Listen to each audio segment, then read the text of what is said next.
When it comes to the various readings associated with Pentecost, I'm always struck by the fact they always emphasize difference within the context of the Christian community. Acts of the Apostles chapter 2, which describes, of course, the very events of Pentecost, right? So through the power of the Holy Spirit, the disciples are made understandable to everyone in their midst, each in their own respective language. 1 Corinthians chapter 12, right? So St. Paul talking about the Christian community at her peak, right? So various spiritual gifts, but the same spirits. Various forms of service, but the one same Lord. So again, this emphasis on difference, right? What these readings tell us collectively is that the church at her best, the church at her peak is meant to have both things, right? So certainly various bonds of unity based on such things like a common sense of worship and the creed and the commandments and various bonds of love and fraternity and charity, but at the same time, this not simply tolerance of difference, but celebration of legitimate difference within the context of the mystical body of Christ. Now, it's one of those things that's easy to kind of accept in the context of, the Mass, right? But once we get out there and once we start living our lives, what tends to happen, We tend to gravitate towards that which is similar to ourselves because it seems safe, It seems predictable. So that which is safe and predictable, that which is like me, I kind of like. And things which are different than me, I feel kind of apprehensive and fearful and maybe at times even aggressive, which speaks to the fact there's really room for growth, lots of room for growth, right? You got to realize that an important prerequisite for having the Holy Spirit do his thing in the context of the church, we need to embrace that which is different. Mindful of the fact, again, the church at her peak is meant to have radical unity and radical diversity. So what I want to do at this point, just to kind of expound upon this principle, I want to use one contemporary example. This involves something I learned in this course called Good Leaders, Good Shepherds, a long time ago, back when I was taking it as a young priest before I became a pastor. And so most priests in the diocese have taken this particular course, and it was meant to teach us various principles dealing with organizational behavior that we can then bring to the parish communities. And I think I speak for all the priests who took that course when I say that the most memorable and influential module was something which came up near the beginning of the course, where we took this personality test. And so various personality tests out there in the world, but one which we focused on was called the DISC assessment profile. So the DISC assessment profile. So not DISK, but DISC. So if you Google DISC and personality, you can take this personality test on your own for free. So it might be interesting for a conversation later on. But just to give you a sense of what the thing is about, right? So imagine there's a square. So I'll do it from your perspective. So picture a square. And so this is left from your perspective, right? So top, bottom, left, right.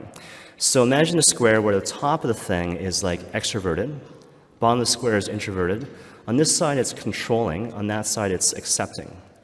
So everyone knows what it means to be controlling versus accepting, but introverted, extroverted, it's easy to kind of get those things mixed up. So a lot of times we associate these things with social dexterity. So the person who's extroverted is loud and rambunctious in that way, and the person who's introverted is kind of quiet and shy. But it's actually all about energy. So if you are a person who gets your energy back by being with people, you are extroverted. If you get energy back by being alone, you are introverted. So kind of keep that in mind. Okay. Now go back to the square, right? So again, from your perspective, starting from the top left and going clockwise are the 4 different personality types. So D, I, S, C. So what I want to do at this point is walk you through these different personality types to kind of outline different strengths and weaknesses, as well as to convey a deeper understanding of what these things are all about, both for your benefit if you have that particular personality type, but also for the benefit of other people working with people like you, right? Now, a couple qualifiers. It's really common to have a primary personality type as well as a secondary personality type. So I'm a primary C and a secondary S, if you're wondering. But also, too, it's not meant to be a fatalistic kind of thing, right? So when you hear these things, you might think, well, gosh, I feel like I've acted in accordance with other personality types. But it speaks to the freedom we're all meant to obtain as people, right? So we all have certain tendencies to act this way versus that. But at the same time, the idea is that if you have an awareness of what these different tendencies are, and also you clarify your value set, what is actually most important to me, you gain the potential to have freedom in different circumstances. So I'm inclined to act in this way, but because I want this more, I choose to do this as opposed to that. To do what I should, to do what I must. Okay. Think about the D personality. So D personality is your classic type A personality. Take charge kind of person, right? So think about Captain Kirk from the Starship Enterprise. So really comfortable with giving commands, giving orders, and they're all about efficiency and productivity.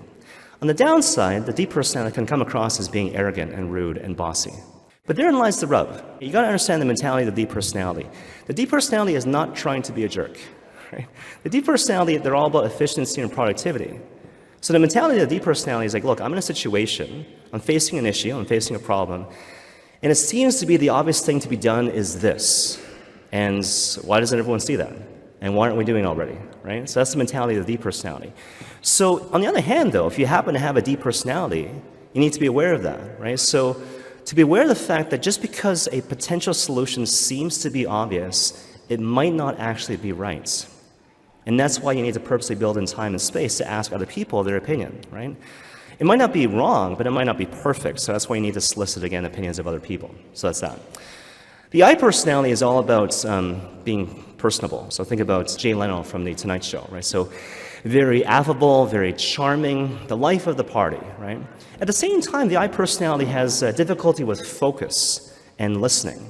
So it's not so much that the I personality is stupid. The idea is that the I personality tends to think about things in a general level as opposed to a more specific level. So high-end thinking as opposed to like, what should we do concretely speaking? I remember a while back speaking to someone who, in retrospect, had an I personality. And I remember talking to this person for like, honestly, like 3 hours. And at the end, it was like, okay, so is it pretty clear what we're supposed to do? And he's like, no. Like, okay, right? And I wasn't aware of this principle. So if you're dealing with an I personality, you need to be aware of that, right? So don't presume that even though you've been talking about a whole bunch of things over like 2-3 hours, that it's pretty clear that therefore we're supposed to do this as opposed to that. Sometimes you need to make it explicit. This is the action item which is supposed to flow from this particular discussion.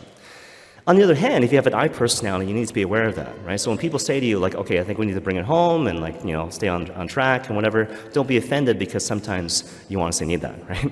Now, when it comes to the S personality is all about service. So S for service. Like Mother Teresa or like Gandhi. So very calm, very steady, obviously very helpful. But at the same time, the S personality can be indecisive. The S personality can be indecisive when it comes to a situation where he or she feels like I don't have enough detail or I don't have enough information, so I don't feel comfortable to even start doing this thing. So if you're working with an S personality, to be aware of that. So it can be helpful to not just say like, do this, but this is how you're supposed to do it to get to the particular outcome. At the same time, if you have an S personality, be aware of that particular weakness, right? So life is often messy.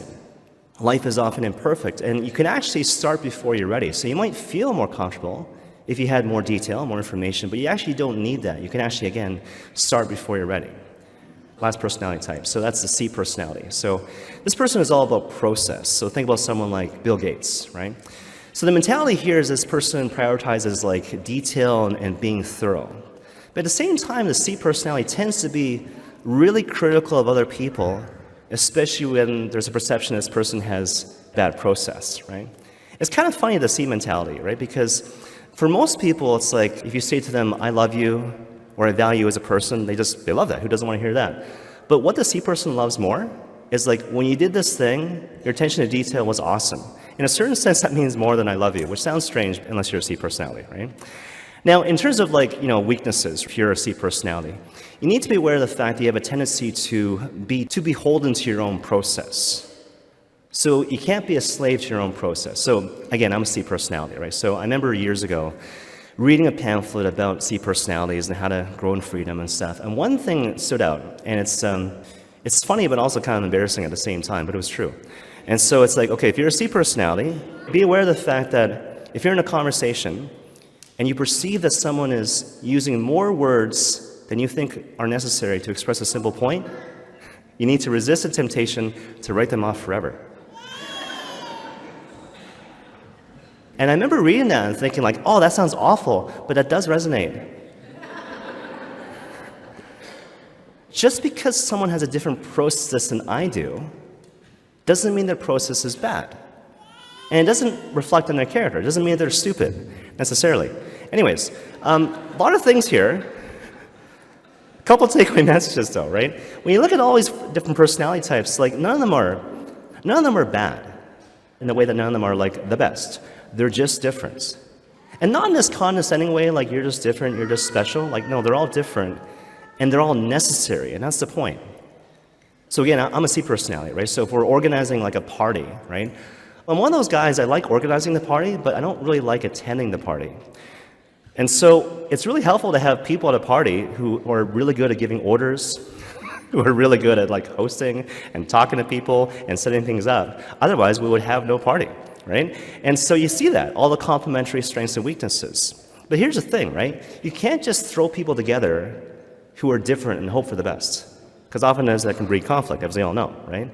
You need to kind of bring the heart to it. So we need to foster, this is the point, a mutual sense of understanding and respect. To not be threatened by difference, to not even like simply tolerate difference, but like to recognize deep down on a heart level, difference is good. And the fact that this person is different than me, like, I need that. Like, we need that. The team needs that, right? If people are working together with the respective strengths and weaknesses inherent to their differences, the team wins. Whether we're talking about the community or the church, marriages or families. And when the team wins, we all win.